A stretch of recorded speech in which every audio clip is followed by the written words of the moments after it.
This episode of Invent America is brought to you by America's Inventor Lady and Home Talk USA. Home Talk is a proud member of the King Broadcasting Network and has been bringing you the best of America's home-based product innovation since 1998.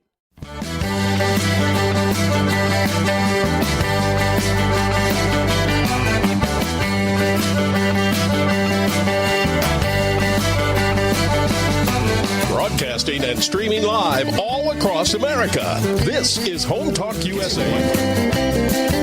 Join us this hour for our segment Invent America with your co-host Rita Crompton. Discover what's next for new products and innovations. Or if you have that next great big idea, learn what it takes to bring your invention to the world. As Rita Crompton talked to America's inventors and innovators. Remember, the America of tomorrow is being invented today. Hello, everyone. Thank you so much for being with us for this segment of Invent America. And we do invent America because America invents. We have been doing it forever and we'll continue to do it long into the future because you know what? When somebody's got a problem, the best solution for that problem is whoever fixes it and comes up with that first gadget in their garage or backyard or wherever it is. This segment of Invent America is brought to you by Aztec Washer. It is the revolutionary and innovative roofing product since, holy cow, 1968. They've been around doing this for a long time, and it must mean that they do it the right way. So seal it right, seal it tight, aztecwasher.com, and we are grateful to have them as a sponsor for this segment. And, everybody figures, first prototype's going to be duct tape, cardboard, sometimes Legos. I've seen some really good ones out of Legos. But at a certain point, most folks have got to get in there and hire someone to help. Now, rapid prototyping has certainly changed the way prototyping gets done in this country and around the world. Still a challenge, and we are very grateful that Noah McNeely is a sponsor for Invent America, and we are very grateful to have you, Noah. But he also has a lot of inventors who have gone to him over the years. He's been doing this for a long time and recently started product Quickstart. And last year at ASD Market Week, we had some of the inventors who had used Noah and thought he was amazing. And this year we will have some inventors who are currently using Noah for their prototypes, but prototyping gets done in stages. So Noah, from the duct tape and cardboard Legos version that somebody does on their kitchen table or in their garage, where do you take over? And thank you for being with us today. And thanks for having me. And let me just make one minor correction. It wasn't recently. It's been 10 years. It doesn't feel like 10 years ago that I started Product Quickstart, but I've been doing product development for 25 years and really focused on inventor entrepreneurs for the last 10 and startups, small companies, basically. So your question, what comes after or when do I get involved? Well, that really depends on the individual inventor. I mean, some inventors are very comfortable going into their garage and they understand it. They get, I'm going to make this rough stuff with duct tape. I know woodworking. I know this. I know that. They can get pretty far. Other inventors are like, I don't even know what kind of duct tape to buy, so I don't know where to start. So I meet people at different stages and often have to do a lot of education about what prototyping is for. And Rita, as I think you know, these duct tape level prototypes, these garage prototypes, they're all about learning what we don't know.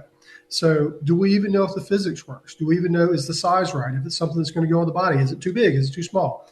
So my advice is to do as much as we can as inexpensively as possible. So that's where those duct tape Home Depot style prototypes come from. And some people, like I said, I get involved. They've just got a sketch. They've just got an idea and they don't know what to do. Well, sometimes I have to educate them that the first prototype is not going to be that trade show prototype. It's going to be all this garage prototype level stuff. Yeah, it's funny because I've seen, when I go and do like the invention convention at a school and I will see some of the things that the kids have made and it's amazing what they can grab and use and create with just whatever they've got laying around the house. I know years ago we had early prototypes for a product done out of pipe cleaners. Mm-hmm. And, they took it off to, get the next stage done. And my pets still use Tagabiner and it started out as pipe cleaners. Right. Yeah. So why would you spend $1,000 on a fancy prototype to learn something you could learn for $10 worth of pipe cleaners? Exactly. So, I always tell inventors, do your first version yourself. You can learn, duct tape, cardboard, Legos, whether or not the door should open top to bottom or left to right. The size, a lot of times it's like, you can make a miniature, but, I had one couple, it was years ago, and they said, well, we've got this cool new thing that's going to sit on the bed. And it's really, and I said, did you figure out how it was going to stay on the bed? And they go, oh, we never really thought about that. It's like, go out and buy yourself some, strappers or, bungee cords or something and figure out how that's supposed to stay on the bed. And then you go off to hire the specialist. All right, we've solved these problems. We filed a provisional patent application. Here, Mr. Prototype Guy, the rapid prototypes that, you can do for that first round are critical. So once they get to Noah, what are you, are you using the rapid prototype machine? What are you doing for that first proof of concept prototype? Explain what that exactly means to our listeners. Well, one of the benefits of having done this a long time is I actually have a lot of arrows in my quiver of all sorts of different processes to use. And that, there are different approaches that are appropriate for different things. And rapid prototyping is great. There are multiple types of rapid prototyping. If I can use that, that's generally a go-to for certain things. There are certain things that cannot be 3D printed or laser stereolithography made, and I have to go into machining. Or again, if we're early enough along, let me say that again. If we're early enough along, I might just use some shop tools and some plywood or whatever it is to get that to learn what we don't know. So a lot of people have read articles about rapid prototyping. They do think that's the panacea for everything. I generally find it's just one element of a much broader picture of prototyping. And really, I look at that stage of prototyping as almost hands-on engineering. Like your example with how do you fix it to the bed, sometimes you don't even know what problems you have to solve until you start pulling something into the real world. And that's where we, again, try to spend as little money as early as possible to learn as much as you can. There'll be plenty of opportunity later on to get that really fancy prototype made, and that's where I'm going to go. Now, I might cast it out of plastic. I might make these rubber molds. I might do all sorts of really sophisticated things, but we don't want to start there because that's expensive. Well, it can be. And so, that's why I tell so many inventors, it's like, do what you can on your own to give you an idea of how it's going to work. Is it going to work? One of the things I always tell inventors is like, get that comprehensive search done, because once you get the information back and you say, oh, mine's kind of like this, but it's different because, well, if you've got then drawings from a search that's been done and you can look at it, it's a lot easier then to start making, and playing around with that first prototype. But it also makes a difference then when they take it to you and you can say, okay, here's the things that are in the same ballpark, but you can't read the inventor's mind. Sure. So if you're looking at other drawings and you're looking at basically video or pictures of their prototype, because let's face it, you're not always working with people who live around the corner. So sometimes it's online and everything, having the conversation. But, you can learn a lot from other drawings and other things that are out there. Sure. And sometimes I just have to make that first prototype knowing it's wrong, knowing it's not what the inventor has in mind, just to get them to respond so I can learn what they have in mind.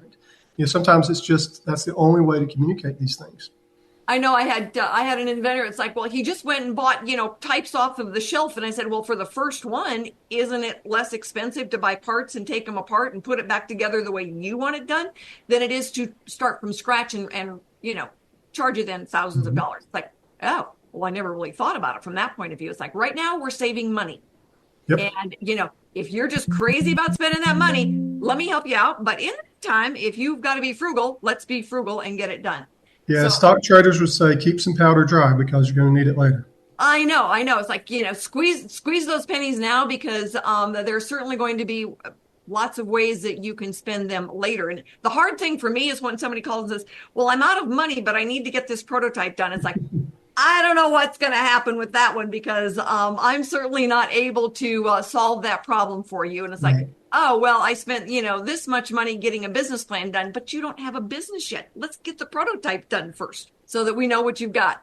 Try that at the steak restaurant. I'm out of money, but I really want a steak. Yeah, no kidding. So everyone, if you are out there and inventors, everybody knows somebody who would like to be an inventor. We do the inventor roundtable meetings. They are free, so someone can just go in and log in. The last time we did these, we had almost 20 people from all segment of America joining us to ask questions and to find out what's going on and what are the steps. So stick with us. We are going to be back with Ian Osborn. He's got several products in the marketplace, and he is always updating his prototypes, even when the product is in the marketplace. And we're going to find out how that has worked for him. So stick with us, everybody.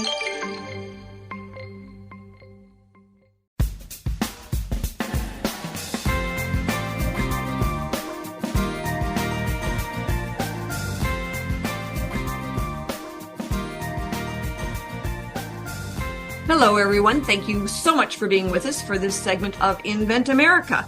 And this segment is sponsored by Bond Products. It is a DIY carpet binding product. There is only one InstaBind.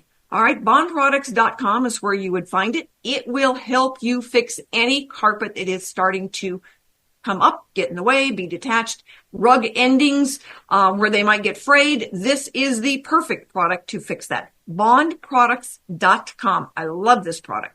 So my guest this afternoon is Ian Osborn. I've known Ian, 15 years or longer? Or longer. Gone through lots of different prototype stages on different types of products.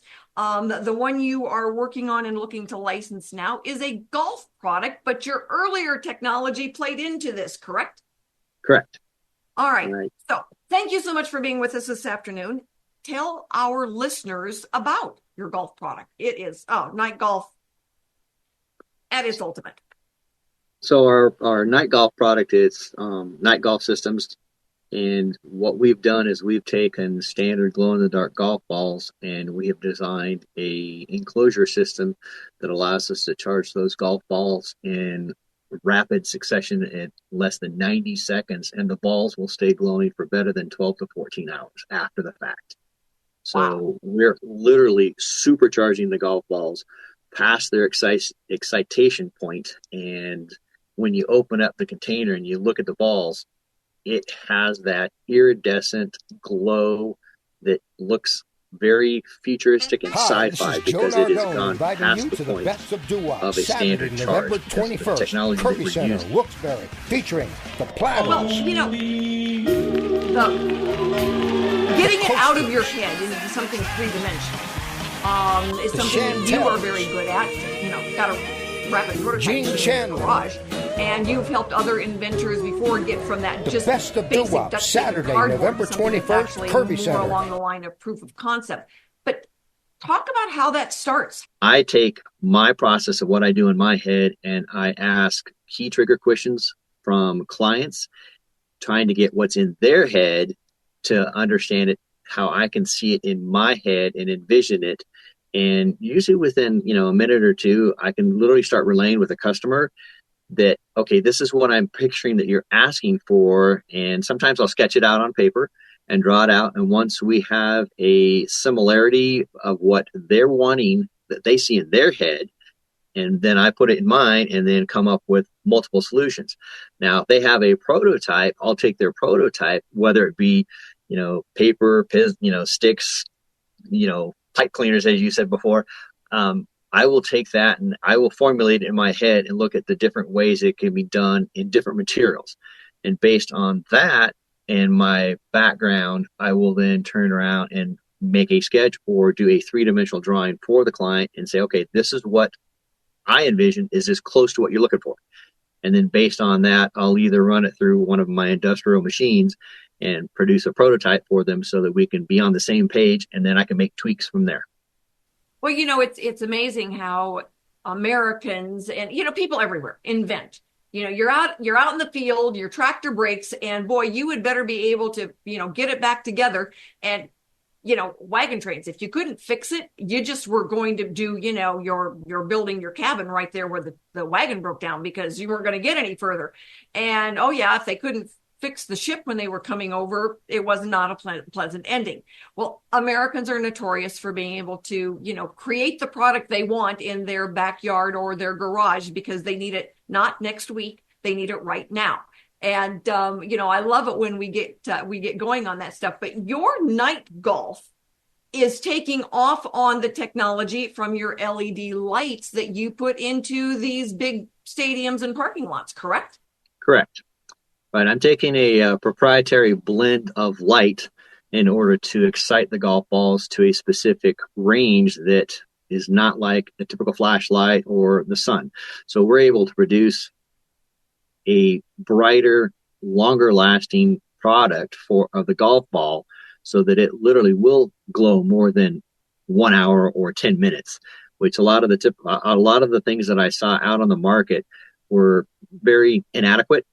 And so my process was, how can I make this more viable for a golf course and also just a private user, but also for golf courses to be able to utilize it on their golf courses in mass form. So hence the idea of Not Golf Systems came about, being able to build, several entities, machines that basically take from 1 to 3,000 golf balls and can charge them all simultaneously in under 90 seconds flat. It was a pretty hefty feat, but it was accomplished, and we've got multiple machines out on the market, and they are just blowing people's eyes. So you've technically been able to put the sun in a box. Correct. Yep. Excellent. Good job. How much did that patent cost you to get that sun in the box? So, don't we wish it would have been that easy? So you do a lot of your manufacturing in California? Actually, manufacture in Colorado. Oh, all right. Excellent. Good for you. And so the LED lights that you put into a stadium, tell our listeners about that, because I think that's just fascinating as well. So we're taking, one of the top 5 manufacturers of LED chipsets, and through a proprietary design of heat sinks that are not normal, because we are going for a unique look for car dealerships. We've produced unique looking structures of lights for them that are like no other lights out there. I don't like the plain square box or round light fixture. We do it differently.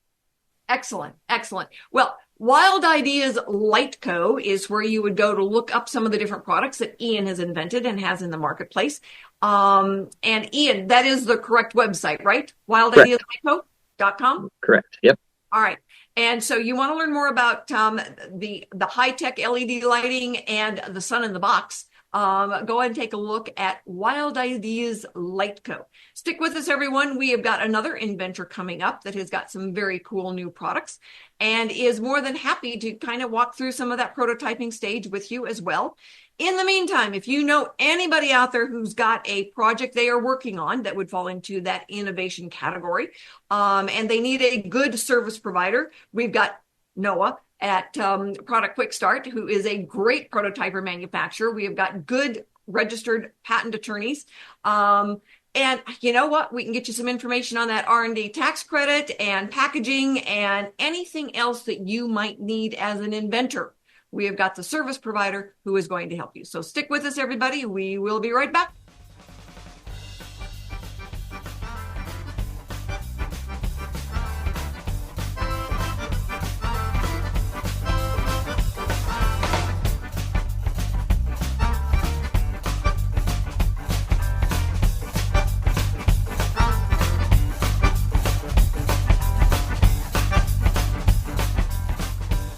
Tired of struggling just for your customers to notice you? Your business needs Constant Contact. Constant Contact's award-winning marketing platform has helped millions of small businesses stand out, stay top of mind, and see big results. With powerful tools like email, SMS, social media, and events, you'll say the right thing at the right time to sell more, raise more, and fast-track growth. Plus, everything's backed by Constant Contact's expert live customer support. So get going and growing with Constant Contact today. Try it free at ConstantContact.com.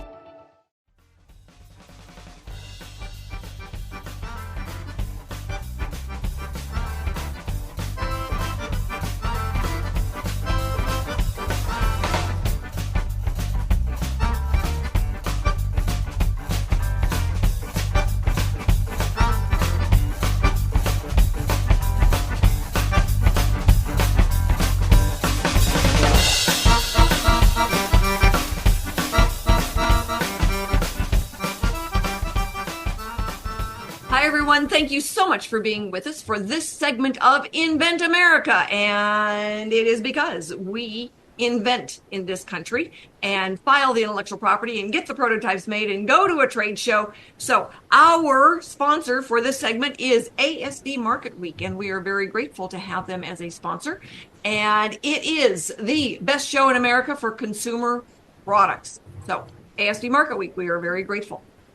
This segment, we are going to do something a little bit different. You know, we're always innovating, right? So we are going to let our inventor, Ian, ask Noah, our products manufacturer, prototype master, to answer the question. So Ian, what is it that you wanted to check in with Noah?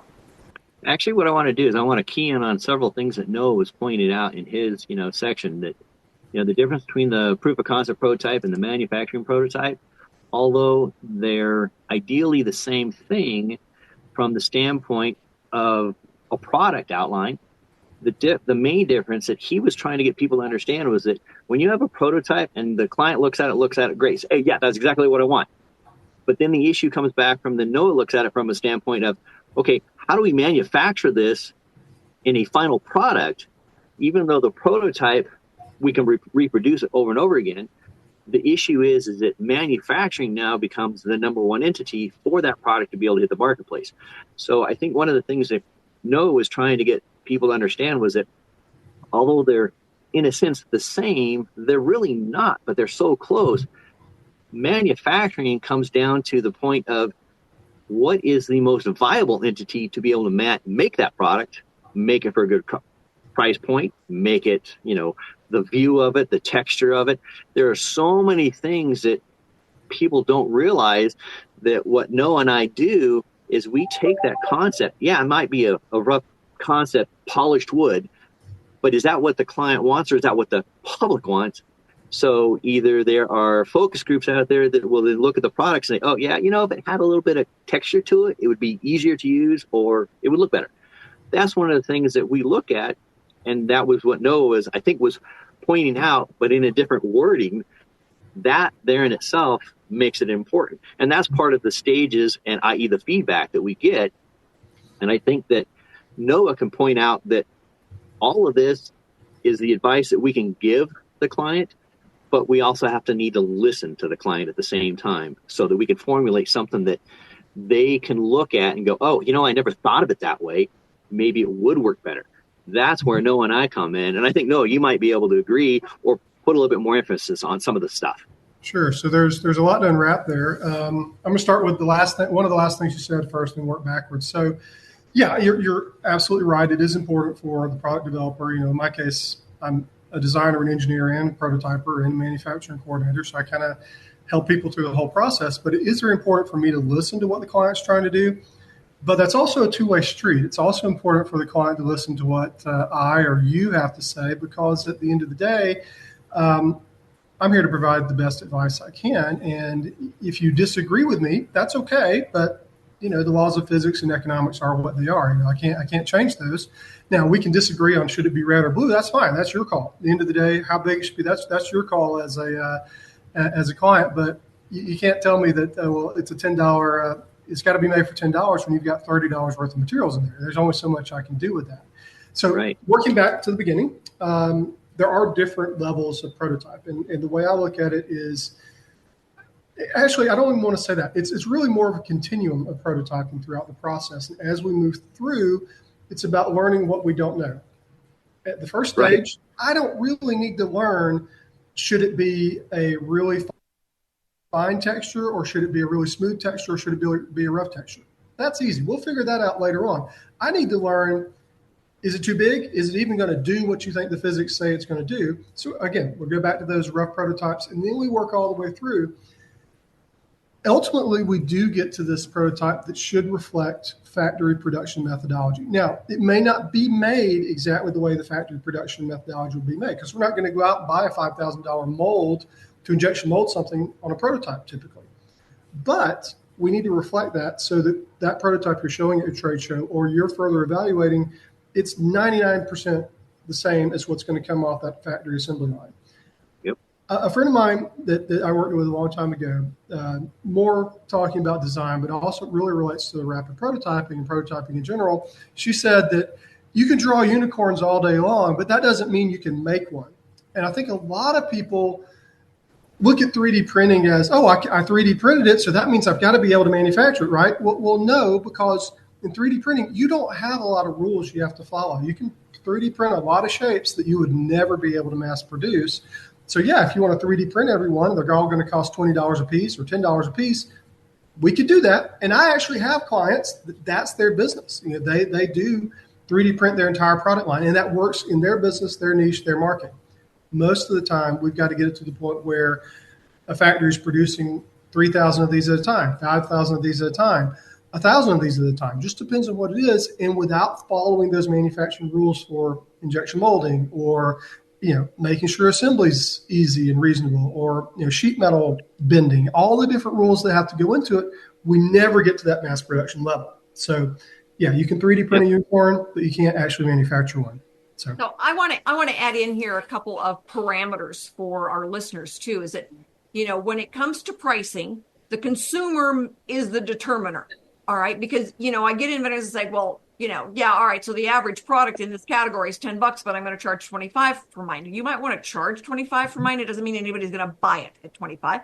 They're going to go for, the one that does, close to it, but, is cheaper. That tends to be our nature. We look at pricing. So when we say, all right, this needs to be in a $10 to $12 category, the prototype person, Noah, is going to say, okay, in this category, these types of materials, this is what we're shooting for. And then you help them redesign. That's why I always say, inventor, pay attention to what the prototype person, is doing, because you may need to adjust some of your intellectual property, even though it should be broad enough to cover minor adjustments. You might have something that in order to get that product into the marketplace is a major shift simply because of the cost. The other thing I get inventors to do is, well, I'm going to go to China and do the manufacturing myself. Nope. Don't go there. You want to go to China on vacation? Hire, a tour guide. But when it comes to getting your manufacturing done, hire Noah. Yeah, I meet people that have just gone to Alibaba and found a factory. I met dozens of people that have done that. Maybe one or two actually turned out the way they wanted it to. So it can be very dangerous. And frankly, China almost has, even worse than us in the South, they have what you might call a good old boy system that you have to have relationships. So if you're just coming in from, an email through Alibaba, they don't know you. You don't know them. You don't know if it's a real factory. You don't know if it's some guy in a garage pretending to be a factory. You don't know if there's cats and dogs running around the factory. You don't know anything. I don't want to paint a bad picture of China. There are wonderful factories in China. There's some that are fantastic, extremely high tech. But there's a whole gamut. It ranges from the guy in a garage all the way to that company that's got 8,000 employees. Yeah. Frankly, neither of those are a good fit for you as an inventor entrepreneur most of the time. So finding that right match is important. Yeah, 22 years ago when I started my business, I manufactured products in China. For the first year and a half, every time a container would come in, I would spend half of my time fixing the electronics that came in from China, which was very, frustrating for me. So my profit margin went from what I wanted down to barely making anything. And so we decided that we were going to see if we can go old school and manufacture the product in the United States. So we turned to contract manufacturing, which really wasn't back in the day, 22 years ago. People were like, no, we just do a job and that's all we do. So I was able to go to small towns and work with small machine shops and give them small contracts, multiple machine shops. So I'd always have more than one source of the product to be manufactured. That allowed me to get my product turned around and manufactured in the United States. And by the time I stopped production in China after the second year, my product was made for the last 20 years, has been made in the United States. I am not losing any money. I'm making the same profit, if not more, because of the way that I went about that process. And again, like Noah said, China has some great products and great manufacturing companies out there. What I was doing was so specialized, it was very hard for them to accomplish it 100% every time. Okay. But that's not me. That's everybody else. I know that. You are the perfect American because you were determined to solve your problem right here. And with that, everyone, all right, we are going to take a quick break. break, pay some bills, and we will wrap this up with Noah in just a few seconds. Take care, everybody, and stick with us as we wrap up prototyping and the challenges.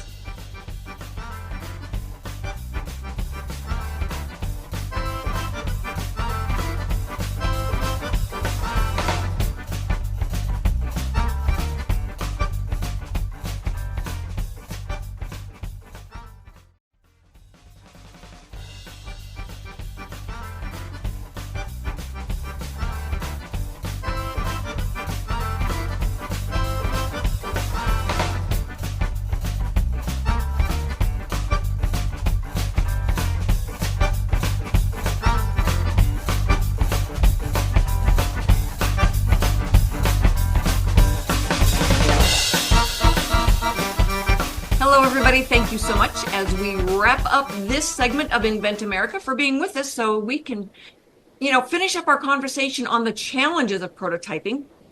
I think for a lot of inventors, have idea, file patent, make money is the business plan that a lot of them start out with and then realize about the time they get through first prototype stage that there's more prototype stages.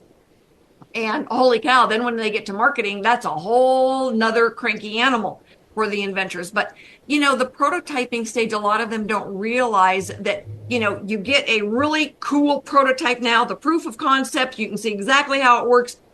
But that's not how it's going to be manufactured because the way your prototype works doesn't work so much for manufacturing to make it fit into that sweet spot of what price the consumer will pay for it. And so for a lot of inventors, that's a very difficult stage to be in. So Noah, how do you work someone through that?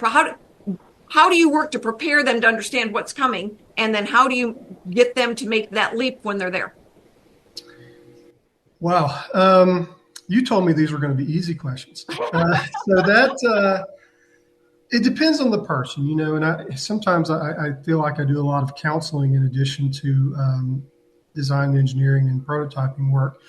What I like to do is when I meet a client the first time, I have a very long talk with them. I try to learn as much as I can about what they're trying to do. And then I put together a scope that's just for them because, there are companies out there that'll try to template you into a project that's their way rather than what's right for you and your product. So I treat everything individually. And I go back to those clients with what I call a discussion document, which is really just a fancy way of saying, I'm going to send them an email with bullet points. I'm going to divide it into phases and give them, hey, here's what this is going to cost. And here's what happens here, and et cetera. And I call it a discussion document because even though we may have had a great conversation, I might have missed something or I might put something in there that they don't really need. And at the end of the day, I want to make sure I'm doing the project they need. I don't want them, they're bootstrapping it because they're startups, they're inventors. I don't want them paying me to do stuff that doesn't need to get done. But I want to make sure everything that does need to happen happens. So through that process, I do a lot of education about, what is my typical phases are design, development, direction. We're going to design out all on the computer, maybe do a few rough prototypes just to confirm that this direction is solid.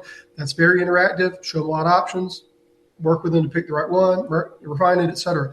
My second phase, which is where this comes in that I really have to do some education about typically, is what I call the hands-on engineering phase. This is where we're going to make prototypes. We're going to break them. We're going to make more. We're going to break them. We're going to keep doing that until we learn everything that we couldn't learn on the computer, and we roll all that back into our design. Then, of course, our third phase is where I do all the heavy lifting to get it detailed for manufacturer readiness.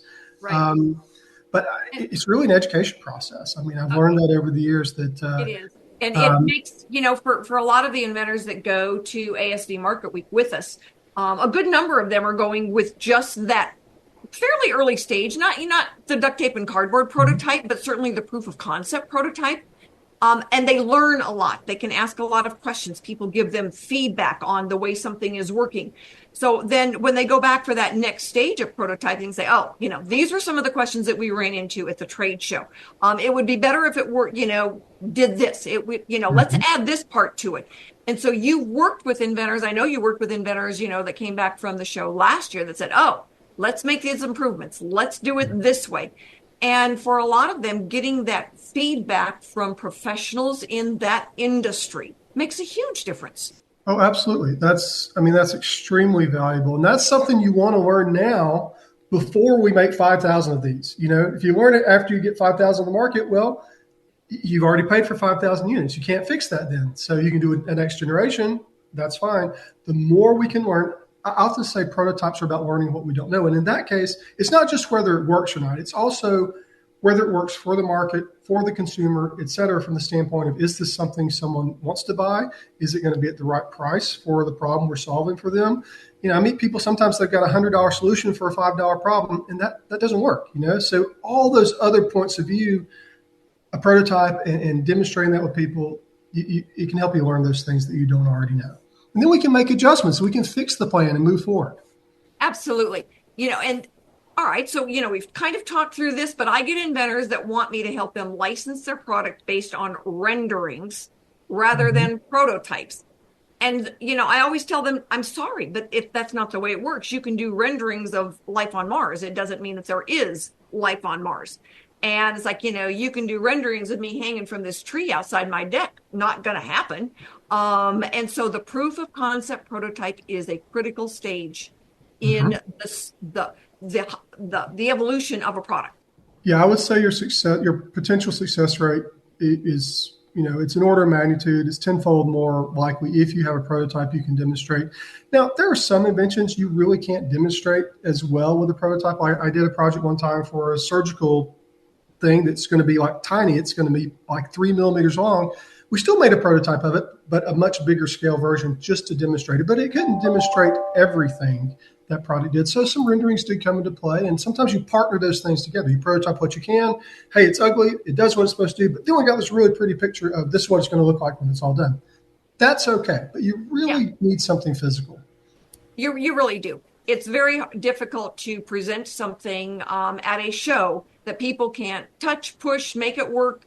Now, we had a lady last year that went, and she had it didn't work. It didn't work. She did not know that it didn't work until people tried it, and it didn't work. And she goes, oh, I need to redesign this one. Yes, you do. And then, but she was thrilled with the fact that so many people tried it. They liked the basic concept and gave her ideas on how to make it work better.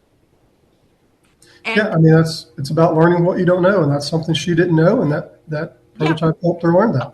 And the funny thing is like, your family is not the right, they're not the right ones to ask because they love you and they're going to say, oh, this is really cool. No, not so much. You need to ask the professionals in the field who would be selling it. They're going to give you ideas about manufacturing, about the way it works, about packaging, and about cost. And with all of that, I'm talking faster because we are wrapping up this episode of Invent America. Noah, thank you so much for being with us.